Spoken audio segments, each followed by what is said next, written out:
Viewers, दृष्टि IAS के editorial analysis में आप सभी का स्वागत है।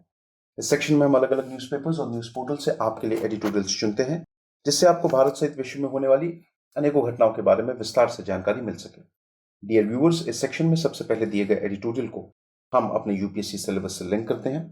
उसके बाद कुछ महत्वपूर्ण की पॉइंट्स और अंत में कुछ इंपॉर्टेंट कॉन्सेप्ट्स जो यूपीएससी एग्जामिनेशन के पर्सपेक्टिव से महत्वपूर्ण है, उन्हें देखते हैं। डियर व्यूअर्स, हम आशा करते हैं कि दृष्टि आईएएस की तरफ से लिए गए इस इनिशिएटिव को आप काफी पसंद करेंगे और आपके सुझाव हमारे लिए अत्यंत महत्वपूर्ण हैं। तो कृपया कमेंट सेक्शन में अपने सुझाव जरूर दें। तो चलिए बिना किसी देरी के शुरू करते हैं आज का एडिटोरियल एनालिसिस। प्रिय व्यूअर, यह वीडियो अंग्रेजी में भी उपलब्ध है। देखना चाहें तो आप हमारे इंग्लिश चैनल दृष्टि आईएएस इंग्लिश पर जाएं।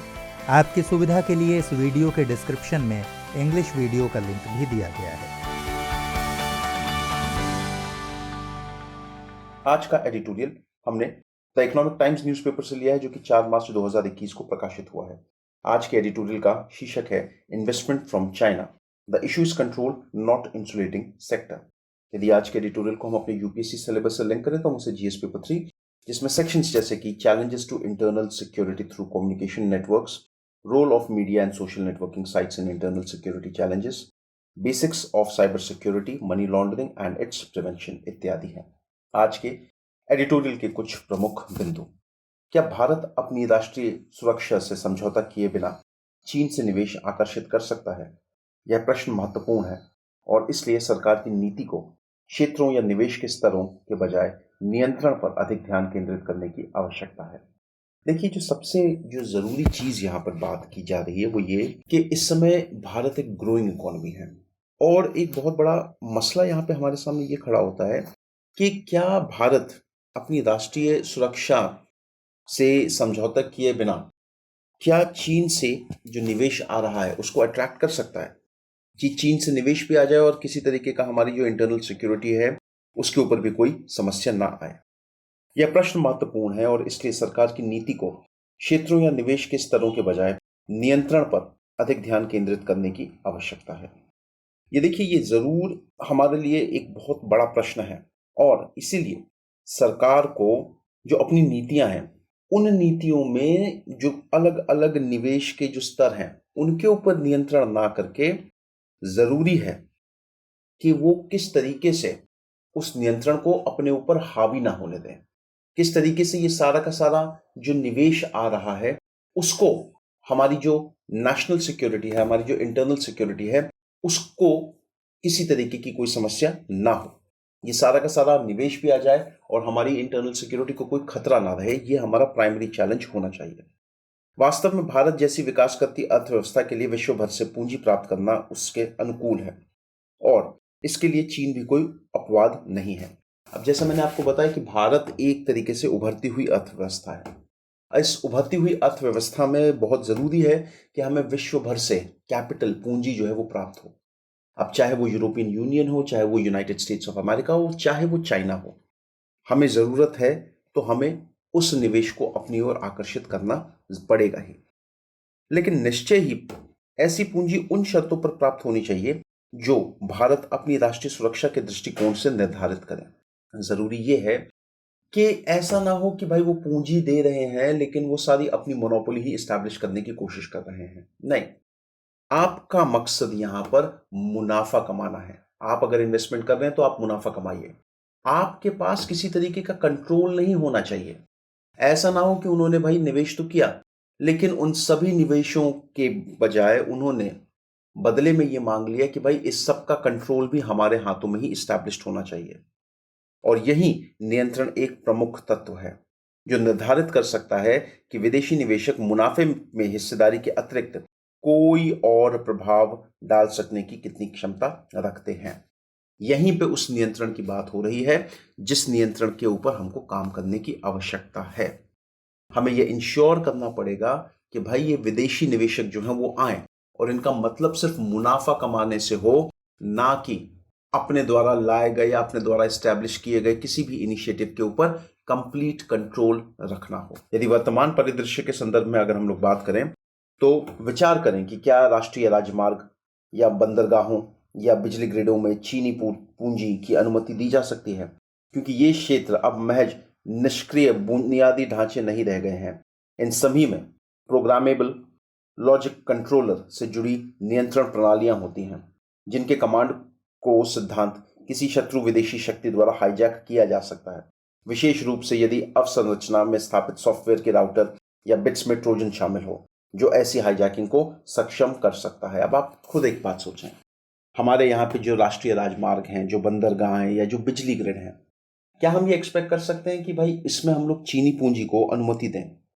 क्योंकि ये पहले की तरह पैसिव इंफ्रास्ट्रक्चर नहीं रह गया है, निष्क्रिय आप ये समझिए बुनियाद नहीं रह गई है। ये आज की डेट में ये बहुत इंपॉर्टेंट एसेट बन गए हैं किसी भी चीज के।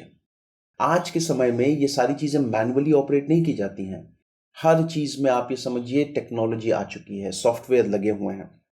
अब क्योंकि इन सभी चीजों में, इन सभी इनिशिएटिव्स में प्रोग्रामेबल लॉजिक कंट्रोलर होते हैं और जितना भी कंट्रोल सिस्टम होता है उसको यदि कमांड दे करके हम देखें तो विदेशी जो ताकतें हैं, विदेशी शक्तियां उसको हाईजैक कर सकती हैं।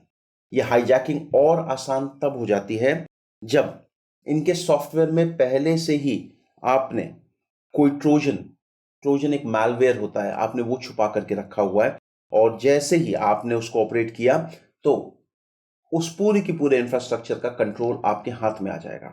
तो क्या ऐसी स्थिति में, ऐसी सिचुएशन में हम चीनी पूंजी को अनुमति दे सकते हैं कि वो आकर के निवेश करें? किस किट को कहां से खरीदा गया, किसने इसे इंस्टॉल किया, इसकी निगरानी किसने की, ये सवाल अब अत्यंत महत्वपूर्ण है। ये सब संभव है, भारत ये सारी पूंजी अट्रैक्ट कर सकता है, बिल्कुल अपने यहाँ पे लागू कर सकता है, लेकिन उसके लिए कुछ इनिशिएटिव्स। सबसे ज्यादा जरूरी है कि हमें हर एक चीज का ब्यौरा पता होना चाहिए कि कौन सी किट कहां से खरीदी गई है, कौन सा जो इक्विपमेंट है वो किसने हमको बेचा है, किसने इंस्टॉल किया है, कौन इसकी निगरानी कर रहा है।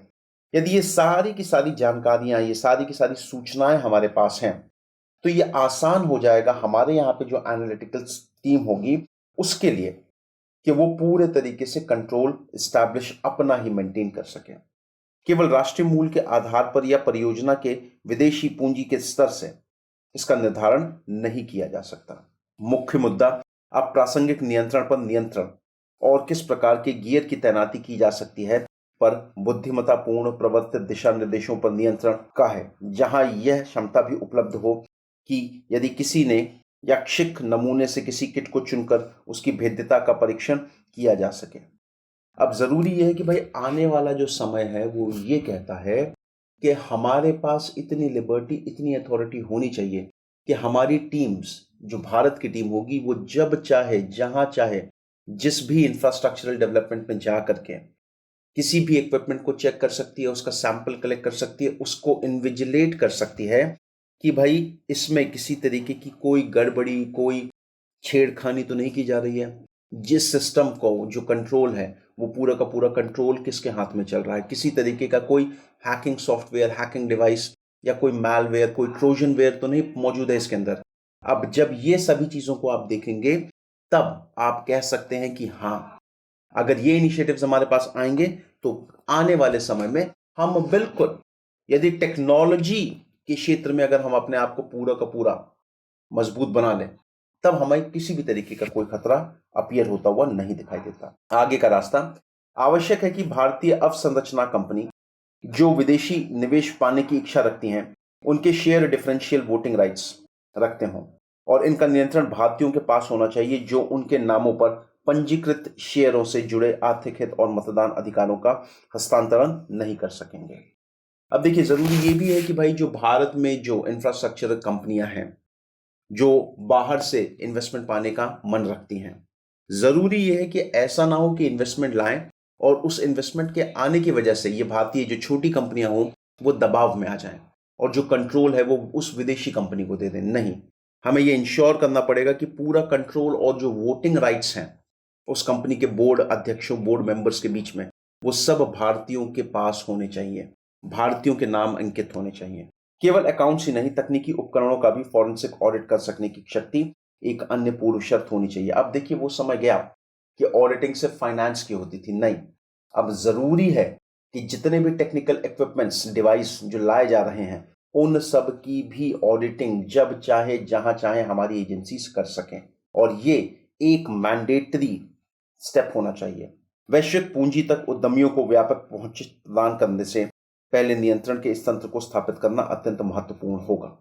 अब जरूरी यह है कि भाई जो भी ग्लोबल कैपिटल हम चाहते हैं, वैश्विक पूंजी हम चाहते हैं, उसको लाने से पहले हमें अपने यहाँ पे जो बेसिक इंफ्रास्ट्रक्चर है उसको डेवलप करना है टेक्नोलॉजी के क्षेत्र में, ताकि ये सारी की सारी कैपिटल आए तो भारत की जो आंतरिक सुरक्षा है उसके ऊपर किसी तरीके का खतरा ना पड़ सके।